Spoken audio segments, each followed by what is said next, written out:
राबड़ी देवी जी बेचारी गरीब आदमी है, इतना गरीब बिहार में कोई नहीं। 43 बीघा जमीन है पटना में इस परिवार को। कई लोगों ने कई चीज बताए हैं, सब ध्यान में आया है, समय लगेगा। दान पात्र में ही राजनेता लोग जमीन ले रहे हैं, ये कितना बड़ा गुनाह है। अब ये राजनीति में नौकरी के बदले जमीन ले रहे हैं और दान में दे दे राम दिला दे राम देने वाला सीताराम। ये हालात है इस बिहार का। और मैंने प्रमाण के साथ बोला कि महुआ बाग जहाँ लालू जी रोज जाते हैं वहाँ जमीन 29 मार्च को लिया जाता है और 13 फरवरी को हेमा यादव के नाम से दान। मौजा वहीं का ललन चौधरी ने जमीन खरीदा। राबड़ी देवी जी बेचारी गरीब आदमी है, इतना गरीब बिहार में कोई नहीं। 43 बीघा जमीन है पटना में इस परिवार को, वो भी दान में ले लिए। 25 जनवरी 2014 को धनौत महुआ बाग में नीलम मिश्रा ने सुपुत्री धन्नू राव को जमीन मात्र 5,31,000 में दिला दीजिए। इतना सस्ता तो बेचारा बैंकों से कर्जा लेके ले लेगा। उसी महुआ बाग में हजारी राय मेसर्स AK इंफोसिस्टिक कंपनी में लिया और कंपनी के बाद और उसकी निदेशक कौन? राबड़ी देवी जी।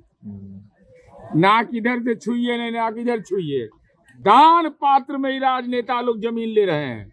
ये कितना बड़ा गुनाह है कि आप पुरखे पहले विद्यालय के लिए, महाविद्यालय के लिए सर गणेश दत्त जैसे लोग अपनी पैतृक संपत्ति का दान कर रहे थे और राबड़ी देवी जी खुद अपने नाम से दान में जमीन ले रही हैं। डायरेक्टर हैं राबड़ी देवी जी। लोकतंत्र लोक लाज का मंदिर होता है। आप बताइए ये जमीन दान में आपने क्यों लिया? ये गुनाह आपने क्यों किया है? इतना बड़ा संपत्ति का आलिशान सब श्रृंखला होने के बावजूद उसी पर हम तो सरकार से अनुरोध कर रहे हैं कि उस जमीन का पूरा कागजात के साथ माननीय मुख्यमंत्री जी को उपलब्ध कराएंगे, उसकी जांच करिए। जांच में अगर गलत पाया जाता है तो वहाँ अनाथालय बनवा दीजिए। सुधार जन कल्याण संवाद के माध्यम से सदन में हमने विस्तार से रखा है।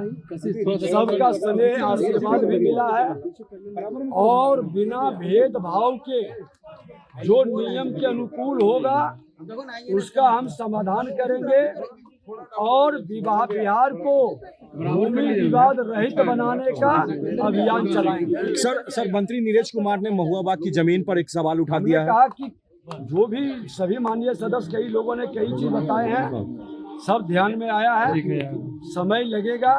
हमने साफ शब्दों में कहा है कि विभाग के अंदर थोड़ा दवा कड़वी है, लेकिन विभाग स्वस्थ होगा, जनता के समस्या का, बीमारी का निदान होगा। इस काम को हम गति दे रहे हैं।